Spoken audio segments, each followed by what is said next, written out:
25 তারিখ পর্যন্ত কেউ যে ট্রেনে সফর করে পুরো ভারতবর্ষ এই যে রাম জন্মভূমির মুক্তি রাখা হইল, রামের মুক্তি রাখা হইল, ওই দিন তারা পুরো পৃথিবী দেখে লাখ লাখ মানুষ।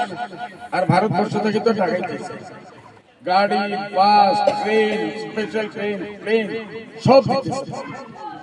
এর জন্য বিজেপির প্ল্যান বহুত বড়। এটারে আমরা ফ্লাইং ফেল করতে লাগবো, শান্তি রাখতে লাগবো। আমরা কেউ যে এই কয়েকদিন ট্রেনে সফর এই জিনিসটা একজনে আরেকজনে জানাইয়া দিবেন। নিজের বাড়িতে থাকো, শান্তিতে থাকো, নামাজ পড়ো, আল্লাহর কাছে দোয়া করো।